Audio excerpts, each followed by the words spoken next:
Baruch Hashem, on avance petit à petit. L'oiseau fait son nid concernant les lois du Kiddush. La coutume chez les Sfaradim, c'est de réciter le Kiddush debout le vendredi soir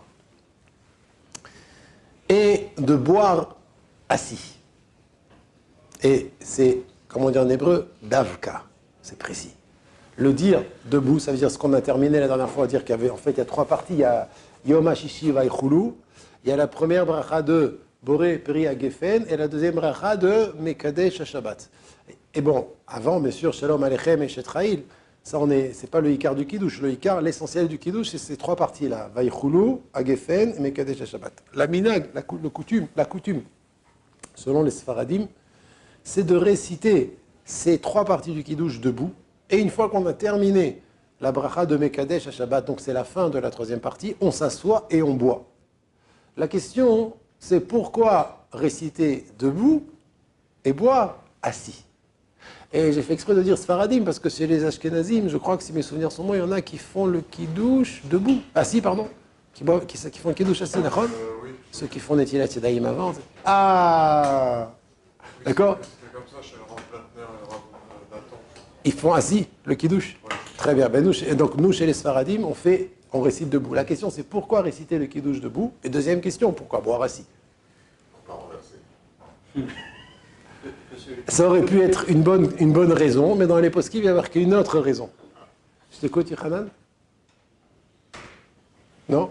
Alors, réciter debout, c'est parce que tout le monde sait que c'est important de... Ah? Oh, Chazak, Ravis aussi. Magnifique. Tout le monde sait que le Ham Israël a une mission bien précise dans ce monde, c'est de grandir la gloire d'Hachem et de faire savoir à soi-même, d'abord ça commence par soi-même, de me faire savoir à moi, je parle pour moi, ce soir je parle pour moi, et pour vous, de faire savoir qu'il y a un créateur, et que ce créateur-là, il a créé le monde il y a 5784 années, mais c'est pas seulement 5784 années, c'est qu'à chaque instant, il le recrée. Il le recrée à chaque instant. Akadosh Baruch Hu crée le monde au présent. C'est extraordinaire. Pour ceux qui veulent développer cette idée, regardez le Nefesh HaChaim dans Sha'ar Aleph. Là-bas, il explique. Et nous, là, le moment où on témoigne cette chose-là, c'est le moment du Shabbat. Le Shabbat. Le Shabbat, on témoigne en respectant le Shabbat. Qu'Akadosh Baruch Hu non seulement a créé le monde il y a 5784 années, mais non seulement il a créé le monde, mais il le crée à chaque instant. Il le crée à Mechadesh, Betuvo, Bechol Yom Tamid. Akadosh Baruch Hu renouvelle Betuvo par sa bonté, Bechol Yom, chaque jour, Tamid. Et c'est pas une fois par jour, c'est toute la journée, 24 heures sur 24. Tamid, 365 jours par an, Maaseh Bereshit, l'œuvre de la création. Ça veut dire quand on voit le soleil qui se lève, la nuit, après la nuit, le soleil qui se couche, la nuit qui vient, les étoiles qui sortent, ça envoie une création. C'est pas seulement qu'Akadosh Baruch Hu gère les astres. Akadosh Baruch Hu, il les gère et il les crée. Amechadesh bechol yom tamid. Akadosh Baruch Hu renouvelle la création à chaque instant. Et c'est ce qu'on témoigne le jour du Shabbat. Nous, les Juifs, on témoigne qu'Akadosh Baruch Hu, il crée le monde. Shamaim va'aretz, tout, dans les moindres détails, tout le temps. Et donc c'est un témoignage.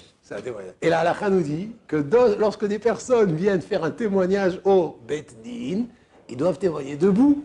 Ken, Al-Pishnedim Yakoum Davar, Yakoum, Ken. Il faut témoigner debout, pas assis.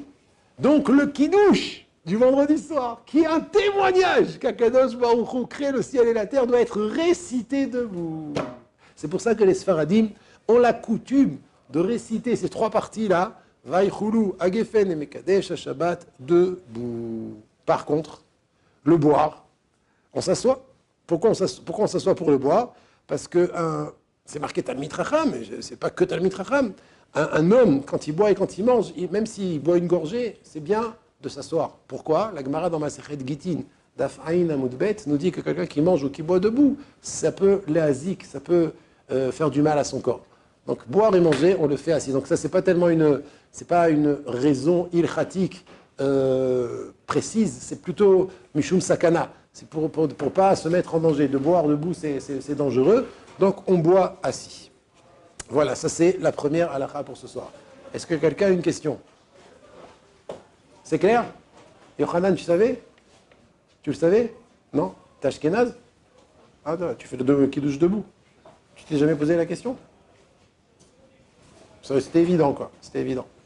Donc, Kvod Shabbat, ah, mais le problème, c'est que celui du samedi midi, on doit le faire assis. Pourquoi? C'est mouvan. Parce que déjà, tu vas boire assis et il n'y a pas de témoignage. Le samedi midi, on ne dit pas vaïchoulou, puisqu'on a déjà rappelé un des cours précédents que le témoignage que les Juifs viennent témoigner le jour du Shabbat, au moment du Kiddush, que Hachem crée le monde à chaque instant, c'est Dafka le vendredi soir.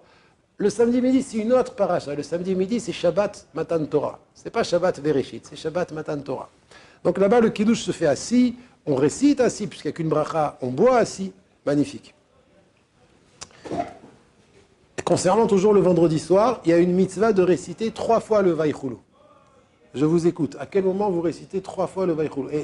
Et celui qui récite 3 fois, qui dit 3 fois le vendredi soir la petite paracha de Vaïchoulou à Shamayim Vaaretz, alors il devient associé à Akadosh Baruch Hu, Shutaf, à Akadosh Baruch Hu dans la création du monde.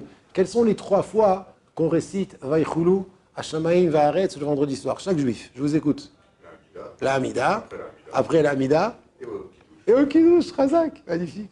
Magnifique. Donc voilà les 3 fois. Donc, dans Nafkamina, ça arrive que des fois quelqu'un y prie et le Chazan il va un peu vite et donc il fait Vaïchoulou avant que moi j'ai terminé ma Hamida, donc il sera nécessaire de répéter Vaïchoulou. Il y en a qui sont marméris même de le dire à 2 parce que c'est un témoignage. Et qu'un témoignage, il doit se dire à 2. Mais là, à la fin, on n'est pas makpidim sur ça. On peut réciter après la Hamida, même tout seul, la petite paracha de Vaïchoulou. En tout cas, on doit dire le vendredi soir 3 fois Vaïchoulou. La 3e fois, on ne la dit pas vraiment. On se rend quitte par le Kiddush, par le papa qui récite le Kiddush. Pourquoi 3 fois? Pourquoi 3 fois? Bonne question. En tout cas, c'est comme ça, c'est marqué dans la halakha. Pourquoi 3 fois? Je ne sais pas. Ah, pourquoi 3 fois, Yochanan? Toi non plus. Kazak.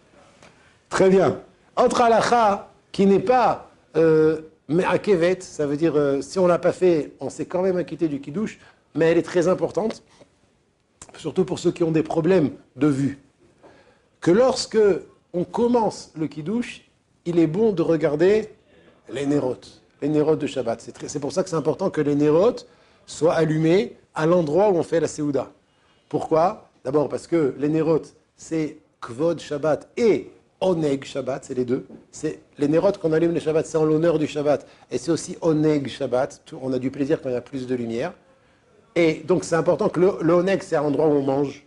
Ken. Donc c'est important que les nérotes soient allumés à l'endroit où on mange. Ça c'est une première raison. Mais il y a une autre raison. C'est que là où on mange, on fait le Kiddush. Puisque En Kiddush et la Bimkom Seouda, comme vous l'avez appris dans la Sechet Psachim. Et puisque En Kiddush et la Bimkom Seouda, et que les nérotes doivent être allumés. La deuxième raison, les nérotes sont allumés bien évidemment avant la Séouda, comme il est bon de voir les nérotes au moment du Kiddush, c'est pour ça, la deuxième raison, c'est pour ça qu'on doit allumer les nérotes à l'endroit où on va faire la Séouda. Maintenant, la Gemara nous promet que celui qui regarde les nérotes de Shabbat au moment où il commence le Kiddush, ça va lui amener la guérison s'il a des problèmes de vue. Okay? C'est une sgoula. C'est une sgoula. Mais comme j'ai dit tout à l'heure, c'est pas me'akev. Ça veut dire que si quelqu'un il n'a pas fait, il s'est quand même acquitté de la mitzvah du Kiddush. Quelqu'un a une question? Alors, 3e halakha. Il y a une mitzvah, un chiyuv, un devoir, là, a priori, d'entendre le Kiddush qu'on récite. Lorsque quelqu'un récite le Kiddush, il y a 3 niveaux. Il y a que tes oreilles entendent ce que ta bouche dit, c'est le premier niveau, c'est le meilleur, c'est les khatrila, c'est le top. Il y a quelqu'un qui prononce avec sa bouche le Kiddush, mais ses oreilles n'entendent pas ce qu'ils disent. Ça, tu descends d'un niveau, c'est pas les khatrila, mais bedi avad yatsa. Et il y a un 3e niveau qui est plus grave, c'est tu penses au Kiddush. Ou même si tu le prononces pas avec tes lèvres, avec tes dents et avec ta langue, tout ce qu'il faut, tous les mouvements qu'il faut faire avec la bouche pour prononcer le kiddush. En hébreu, on appelle ça hirher. Il a pensé au kiddush. Alors ce troisième niveau, s'il a juste été meharer le kiddush, s'il a juste pensé le kiddush, ou bien il a prononcé sans vraiment l'artor bisfatav, comme on dit en hébreu, il n'a pas coupé avec ses lèvres. Il n'a pas articulé, voilà. Il n'a pas articulé. Il a dit comme ça. D'accord? Lo yatsa. Lo yatsa et dechovat kiddush. Encore, il n'a pas articulé. On va dire les trois choses qui sont claires. La troisième chose, c'est il a pensé. D'accord? Il y a une limite entre articuler de manière claire et de manière pas claire. Mais en tout cas, s'il a juste pensé au mot du kiddush, dans sa tête, il a pensé Yom HaShishi vaychulu hashamayim va'aretz, lo yatsa yedei chovato vetzarich lachzor. Il doit répéter. Il ne s'est pas acquitté du kiddush et il doit répéter le kiddush. Donc trois niveaux. L'echatrila, le mieux, c'est que tes oreilles entendent ce que ta bouche dit. Deuxième niveau, tes oreilles n'ont pas entendu ce que ta bouche a dit, mais tu as suffisamment articulé pour qu'on puisse dire que tu as prononcé le kiddush, bediavad, a fortiori, tu t'es acquitté du kiddush, et enfin, tu as juste pensé au mot du kiddush, même bediavad, même a fortiori, tu ne t'es pas acquitté, donc tu dois refaire le kiddush. C'est clair pour tout le monde? Dernière halakha pour ce soir. Une halakha très importante. Est-ce qu'il est permis? On va commencer avant ça. Il y a une mitzvah, quand on entend une bracha de la bouche de quelqu'un d'autre, de dire deux expressions. Je vais commencer par la deuxième, la plus connue, c'est de dire Amen. C'est très important de répondre Amen à une bracha. C'est un chiyuv. Lorsqu'on entend un juif qui fait une bracha, il faut répondre Amen. Il y a une autre halakha qui est un peu moins connue, mais qui est aussi importante, c'est que lorsqu'on entend dans la bracha, celui qui réussit la bracha dire Baruchu ou Baruch Shemo, pardon, lorsqu'on entend que celui qui a dit la bracha, il a dit Amen, Shem Hashem, il a dit Yud Kevav, qu'il a dit Adonut, il n'a pas dit Amen, il a dit Adonut quand il réussit sa bracha. Moi qui entends la bracha, je dois répondre Baruchu ou Baruch Shemo. C'est une halakha. La question, elle est-ce que j'ai le droit ou je dois répondre Baruchu, Baruch Shemo? Amen, toujours. Mais est-ce que je dois répondre Baruchu, Baruch Shemo lorsque quelqu'un récite une bracha pour m'acquitter de cette bracha, comme le kiddush? Le kiddush. Il récite le kiddush, il veut m'acquitter. Est-ce que moi je dois répondre Baruchu, Baruch Shemo ou pas? Alors, à Aboutaï, sachez qu'il y a une marloquette assez importante à ce sujet, mais la halakha, je vous dis la halakha, comme ça le Mishnah Berurah il est posek, le Rav Ovadia il est posek, la majorité des poskim, je pense la majorité des poskim, c'est qu'il est interdit de dire Baruchu, Baruch Shemo à une bracha dont tu penses t'acquitter de cette bracha. Donc le vendredi soir, quand vous entendez le kiddush, vous ne répondrez pas Baruchu, Baruch Shemo. Pour quelle raison? Parce que quand tu t'acquittes d'une bracha, par exemple celle du kiddush, c'est midin shomea keone. C'est quoi shomea keone? Kiddush extraordinaire, c'est un kiddush de la Torah. Tu peux m'acquitter de la bracha lorsque j'écoute la bracha, c'est comme si je la disais. Donc tu fais le kiddush, tu m'acquittes, tu penses à m'acquitter, je pense à être acquitté par toi. Par l'écoute de la bracha, quand je suis shoméa, c'est comme si que je prononçais la bracha. Donc, si c'est comme si que je prononçais la bracha, je ne peux pas dire Baruch Baruch Shemo. Pour quelle raison? Parce que si je dis Baruch Baruch Shemo, c'est comme si que je récitais la bracha comme ça. Baruch ata Hashem, Baruch Baruch Shemo. Donc je ne dis pas Baruch Baruch Shemo. Elokeinu melech haolam. Ça s'appelle que tu changes la bracha. Tu rentres Baruch Baruch Shemo dans la bracha. C'est pour cette raison qu'il sera interdit de dire Baruchu Baruch Shemo lorsqu'on entend une bracha de laquelle on est acquitté. Bedi avad, a fortiori, si on a répondu Baruchu Baruch Shemo, on ne refait pas le kiddush. On s'est acquitté. Que Dieu vous bénisse, messieurs.